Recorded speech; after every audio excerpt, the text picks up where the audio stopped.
It's Wednesday, and here is the Reverend Jim Hill, who just finished a plate of zucchini noodles and spaghetti. No spaghetti noodles, zucchini noodles, people, known as zoodles. And he is here tonight to talk to us about where is God in all of this. Hi, everybody. The zoodles were great. It's a nice alternative to pasta. I'm still losing some weight, a little bit at a time, so this has got a mixed blessing for me. I hope you're all doing well and that no one is sick with this virus. I haven't had any phone calls about anybody being sick with it, or I haven't had any phone calls with anybody in the hospital. So that's good news. That's good news. And spring is on the way, starting to warm up a little bit. Excuse me for rubbing my nose. There we go. Anyhow, where is God in this pandemic? That's an ancient question.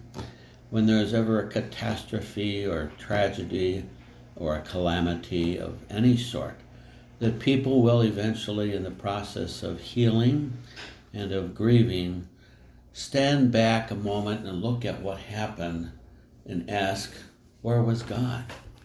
Why didn't God prevent this? These types of questions were paramount in the time of the Holocaust, when Jews who had a deep religious faith questioned, where is Yahweh in the midst of all of this? And so tonight is kind of a serious subject. This question naturally evolves as the pandemic continues, and we are starting to get some positive signs, very small, that this thing may be turning in the right direction and the curve may be flattening. I just wish my stomach would flatten as much. Okay, as a matter of fact, today's question always arises when people are confronted with why does evil... Bless you, Bridie. I'm videotaping and I just sneezed. It is not coronavirus. We'll have to clean that up later. I've been outside. Yeah. Whew. Okay. In the course of human history, has evil ever won? Has evil ever sustained itself beyond the initial crisis? And the answer, of course, is no. Going way back to the time of Cain and Abel, evil does not win. It may temporarily seem like evil and tragedy is sustainable, but our history books tell us otherwise. There's the question of evil in the course of human history in terms of what we call a mega history, looking at the international consequences of a war, for example. Why was there this evil in the war? And then there's also the question that's more personal, that comes down to the individual and the family, is why is there evil or such sadness or tragedy within our family history? Things, for example, in your personal journey, like why did Grandpa die from a terrible farm accident? This actually happened in our church 35 years ago or so. We had a farmer named Schmidt, and the tractor rolled over him and killed him. So the family was left with, well, why did God allow this to happen? Why did my high school classmate, Susan, get run over by a drunk driver after a bridal reception? This was in 1964, and it actually happened in my personal journey. Beautiful young girl, Susan. How about why does Mom have breast cancer? Or why does Grandpa have prostate cancer? And why does it keep coming back? I mean, these questions put our faith right to the wall. How many of you are now praying for employment? Or take our nation, for example. The unemployment lists are astronomical. And people may ask, well, why is this happening? Why does God allow it? Will the kids get back to school soon? I pray to God they do. They've got to get back soon. That's what a lot of families are going through right now. In theology, when we overlook the entire issue of evil or injustice in life and even in the world, we call that theodicy. Technically, it's the persistent presence of evil in the face of God's justice and love. Despite God's justice and love, evil can sometimes intercede and interrupt life in a terrible way. Think for a moment has evil ever provided you anything beneficial? Well, that's an interesting question. Perhaps when all of this is settled, we'll be able to find a silver lining in all of it. That there are certain things that benefited. Maybe families got closer together. Or maybe people had a greater appreciation for life. Or maybe people went back to church eager to have some understanding or some pathway, some guidance into the future. C.S. Lewis, in a little book called The Problem of Pain, and it's a beautiful little book. I had to read it in seminary, and C.S. Lewis is one of my favorite theologians. He's written so many good books. But in The Problem of Pain, he writes two important points that I'd like to share with you. First is, life with God is not immunity from difficulties, but peace within the difficulties. That's an important quote. Let me read it again, and you think about it. Life with God is not immunity from difficulties, but peace within difficulties. C.S. Lewis's second point was, we must stop regarding unpleasant or unexpected things as interruptions of real life.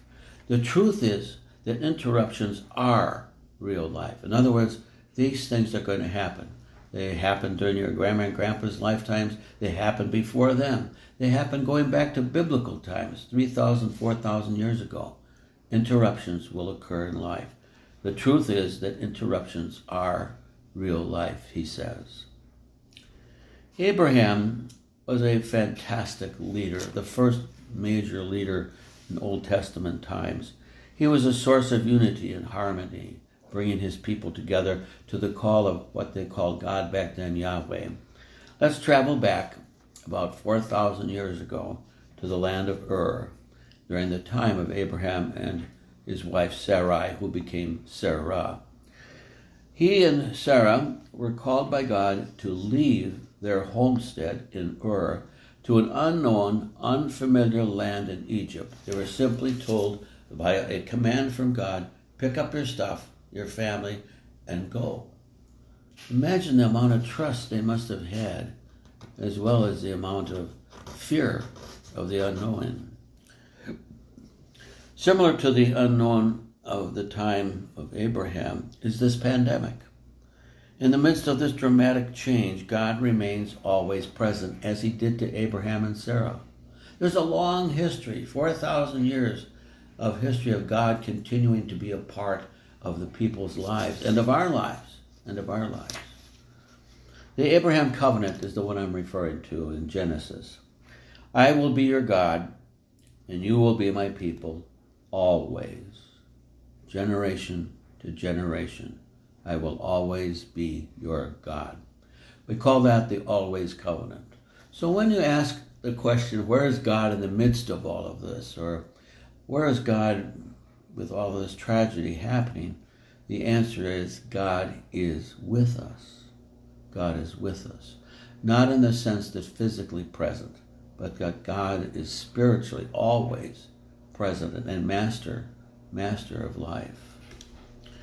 A modern philosopher named Jacob Needham writes, and we human beings, so far as I understand it, are meant to be in contact with a higher power. Let me repeat that. We as human beings, so far as I understand it, are meant to be in contact with a higher power. We are always, here again is that word always, we are always in association with God. We are always God's people, or with God in nature. I want to close with a poem. When I was in 4th grade, I had a teacher named Mrs. Prokopek, and she was a stern teacher. She was kind of big, and she always carried herself with authority. But at the end of class each day, she would pull a book just like this one, of poetry. And before we were discharged, or released, if you will, she would read a poem and then leave us to think about it. The poem that I'm reading is from Ella Wheeler Wilcox, and it's called A Prayer for Faith. God, it could be a prayer that you pray right now with me. God, give me back the simple faith that I so long have clung to. My simple faith in peace and hope, in loveliness and light. Because without this faith of mine, the rhythms I have to sing to become as empty as the sky upon a starless night. Well, I'll be addressing you tomorrow, Monday, Thursday, and I'll also have a message on Good Friday. And then on Easter Sunday, I would like you to prepare to take the Eucharist or Holy Communion with me by simply having a plate or a saucer with some bread or crackers, whatever you prefer, and a glass of wine if you have wine in your house, or if you don't have wine, juice will be fine. I'll be using juice. And then we'll share that Eucharist together. Now remember, things are just beginning now to look better. And there will be an end to this. And I pray we'll be back in church, hopefully by midsummer or so. Okay, miss all of you. God bless you. Call me if you have a name to add to the prayer list. Okay, and we'll go over that Sunday. God bless and take care. How about a short prayer? Dear God, we come to you tonight in the midst of this epidemic. We pray that there may be a light at the end of the tunnel, and that you may make your presence felt by us. There are those among us who question, where are you in the midst of this terrible worldwide tragedy? Let us have a spiritual awakening that says to us, I am right here. I am with you. I never left you. Amen.